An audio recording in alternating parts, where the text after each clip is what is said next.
Greetings, everyone. I'm Bill Rapisi, the CEO and President of the Lymphatic Education and Research Network, and I'm delighted to be here with you today. I wish I could be here in person. Unfortunately, I'm going to be at another conference when this takes place, but Dr. Ketan Patel, thanks so much for giving me the opportunity to address everyone on lymphedema awareness. I'm particularly sorry I'm not there because I'd love to see my friend, Dr. Emily Eicher, who I know is part of the conference and speaking today also.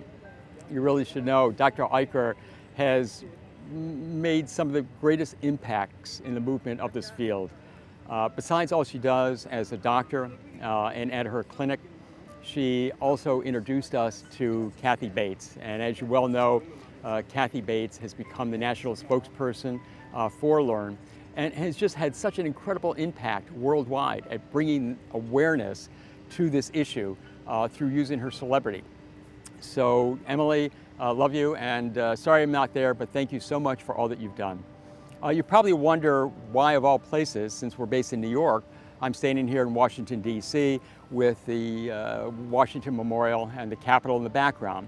That's because right in front of me right now is the Lincoln Memorial, and in just a few minutes, we're going to be kicking off the very first walk ever that LE&RN has had in Washington, D.C., based on work by the Washington, D.C. chapter and the Northern Virginia chapter. This culminates the last couple of days of being in Congress, lobbying for research funds and for support of the Lymphedema Treatment Act. So over the last couple of days, over 60 advocates from 19 different states have hit 65 legislative offices to promote research funding at NIH and also research funding at the Department of Defense. This is phenomenal. This has never happened before. Groups have never come like this to Washington to fight for research. Why are we fighting for research? Because we dream of a cure. We have a right to dream of a cure. We have a right to dream of new treatments that finally lead us to a cure. And the only way that's going to happen is with research funding, and that research funding really is obligated to come from the National Institutes of Health. That's where the research comes from that pharmaceutical companies then use to create the drugs that lead to those cures. Unfortunately, at this point, if you ask how many drugs are in development for lymphedema treatment, the reality is there are 2. That's it. None have been approved, but if you look at other diseases, there are thousands of drugs that are in development, and that's what we need. So we need this research to go forward. Now, as far as taking a look at the landscape of where we are in this disease, many of the people out in the audience today are those that actually deal with lymphedema on a daily basis, or the families and friends of people who deal with lymphedema. The reality is up to 10 million people in the United States suffer from this disease. And if we put that in perspective, that's more people suffering from this disease than a whole host of other diseases that people know really well. So take, for instance, AIDS and Parkinson's disease, ALS, muscular dystrophy, multiple sclerosis. If you put all those diseases together and the people that suffer from those in the United States, it's not even half the number of people who actually suffer from lymphedema. And yet, as we well know, you can go out on the street and run into people and ask them about any of those other diseases, and they would know something about them. However, you mention lymphedema, and even people who have the disease don't know anything about it. So this is something we need to change, but we first need to look at how has this ever been allowed to happen. So I'm going to talk about a series of things that have led to this. Well, part of the problem is the lymphatic system really hasn't been studied until recently, and as a result, medical schools don't really teach it. We did a study a few years ago to find that most medical schools, if they spend any time at all on the lymphatic system, they spend between 15 and 30 minutes during the entire study of a new doctor. So as a result, new doctors don't know about the disease, they don't know how to diagnose it, they don't know how to treat it, and if they don't pass that information on to their patients, patients don't know anything about the disease either. If you don't know the name of the disease, you can't go out and find the resources. And I'm going to have to excuse, we are live in Washington, D.C., so we have the planes from National that are flying over on a regular basis, but that's just all part of the ambiance of outdoor reporting. But just to get back to the situation as far as patients, In order to really make a difference, we have to find that critical mass of people that are demanding change. Well, how do you get a critical mass of people demanding change if people don't know the name of their disease? Or if they find that their disease is one that their doctor, usually, very often an oncologist, has told them, well, this is just a side effect of cancer, I saved your life from cancer, this won't kill you, be stoic and find a therapist. Don't complain too much. And I think far too many people have taken that advice of being stoic and not complaining. Stoicism is something that's good when you have to preserve the spirit. You can't complain all the time. The world doesn't want to hear about it. It's not good for your soul. But if you want to change the world, Stoicism never changed the world. You need to come out and really be very vocal that this is the most important disease there is. That becomes another question. What do we call this? Very often you will hear people say, oh, the condition. It's not a condition, it's a disease. Condition is a euphemism. A perfect example of how important language is came about when I was on the phone with a very strong advocate for lymphedema. And when I mentioned in our conversation, well, when you have a disease like lymphedema, etc., and she stopped me and said, what did you just say? I said, well, when you have a disease like lymphedema. And her response was, how dare you say I have a disease? I don't have a disease, I have a condition. And I said, I beg to differ. The reality is condition is a euphemism that's used, but it's a disease. Look it up in the dictionary, call the other experts. Lymphedema is a disease. Her response to that was, do you mean I had the disease of cancer and as a result I have the disease of lymphedema? Now I'm twice as angry as I was a minute ago, except I'm angry because conditions you live with, diseases you cure. I want a cure. That's what language can do. We want a cure, we have a disease, and we need to make sure that people know the import of this disease, that it is something that really deserves our attention. The other thing that really is so bothersome is this whole idea that people have been cured for cancer and they have to live with this disease for the rest of their life. I ran into a couple of women when I first started in this profession, and both of them had had breast cancer, and now they had lymphedema. And I asked them, what is it like to have lymphedema? And the response was, well, Bill, you know, there are worse things in the world. My response to that is, well, then I'm wasting my time. I should be doing those things that are worse than this. To that they said, do you want to know what it's really like? And then they began going through the whole panoply of ways that lymphedema affects you. So they started out with saying, imagine you're carrying around 15 pounds of weight on that part of your body that you don't have on the other side of your body. Imagine that you can't wear clothes anymore. Your spouse never wants to have sex with you again.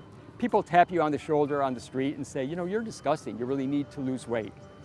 You love to travel, but now you're afraid to get into an airplane. You spend several times a year in the emergency room with cellulitis, hoping that the antibiotics continue to work. All the things that you love to do, hold your grandchildren, wear your wedding ring, do the gardening, play golf, play tennis, etc., live life.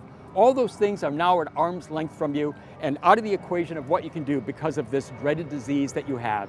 The last thing that they said is, lymphedema is worse than cancer. They cured my cancer. Lymphedema is forever.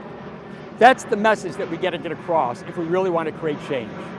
The message we brought down to Washington, D.C. this time is that we need a minimum of $70 million going to NIH in order to study lymphatic diseases, lymphedema, lipedema, and bring us closer to a cure. How do we get them to put us at the top of the list to do that if we are sitting back and saying there are worse things in the world?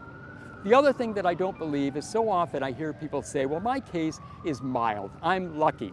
First of all, you're not lucky. This is a very unfortunate disease. Second of all, I don't believe there's any case of lymphedema that is mild. There are some cases that are more severe than other cases, but every case relegates you to a lifelong illness that you have to spend hours a day treating and put you at arm's length from a whole host of activities that are normal for people who don't have this disease. And that's the message we need to get across. Now, I run the Lymphatic Education and Research Network, and we have a whole host of programs that we are doing. I really ask you to come to our website, lymphaticnetwork.org. We need you to become a supporting member.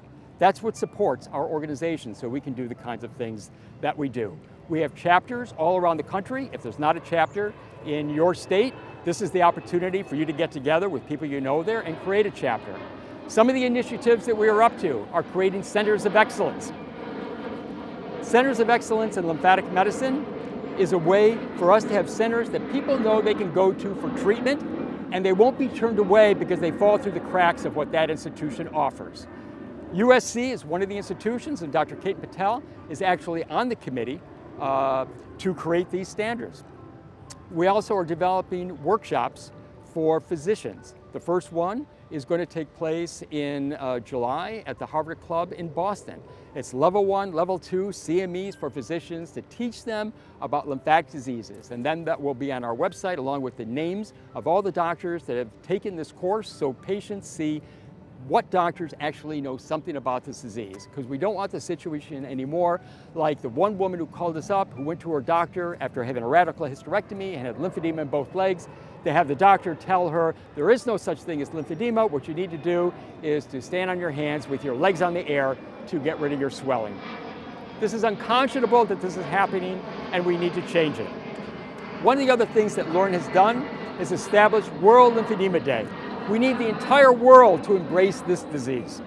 And as a result, in 2015, we went to Senator Chuck Schumer and we asked him to create World Lymphedema Day on March 6th. Senator Schumer got together with Senator Grassley. They actually established it with a bill that LE&RN wrote. And as a result, we now celebrate March 6th internationally. We now have chapters and people celebrating this from Japan to Sudan, from South Africa to Nepal, from Egypt to Belgium and Sweden and Canada and Australia and New Zealand and dozens of other countries around the world. So this has made it an international priority. Change is on the way, but we need you to be an activist in the middle making this happen. And I'd like to just finish up with a couple-minute video about World Lymphedema Day to show you the power of people and the faces of those people from around the world that are making this movement happen. Thank you very much for this opportunity. We need you to be part of this movement because it's only with critical mass that we're going to be able to create this change. You need to be an activist, not only for you, but turn right now and look to the people next to you. You need to do it for them. And very often that's the biggest motivator for people is you have an opportunity to reduce the suffering of other people. How do we dare, all of us, not take that responsibility seriously? Thank you very much for this opportunity. Dr. Patel, thank you for allowing me to speak today. I wish you all a wonderful conference. Thank you. If we want to win this fight, we need to stand together and educate the world.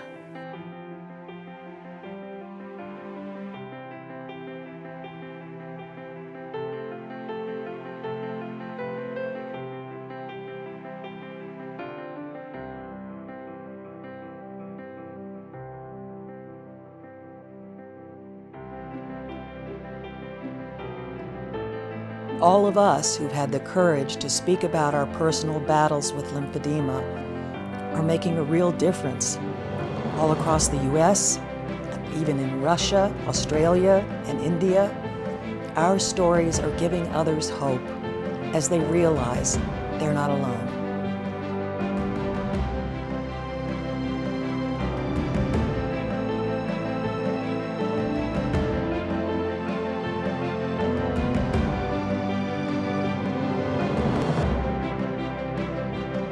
I support World Lymphedema Day.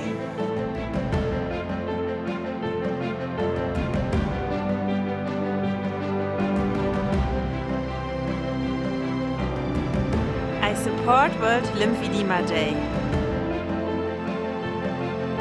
I support the World Day of Lymphedema.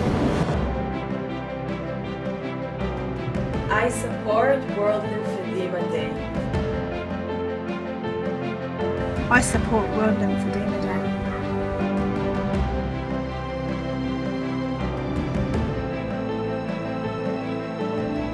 Join World Lymphedema Day.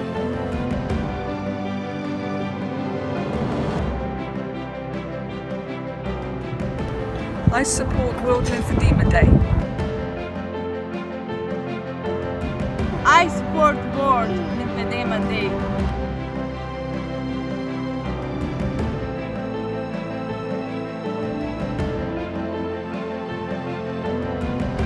We support World Lymphedema Day.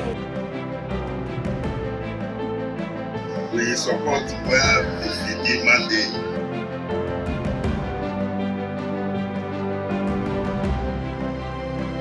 I am Caleb from Nigeria and I support the World Lymphedema Day. Yay!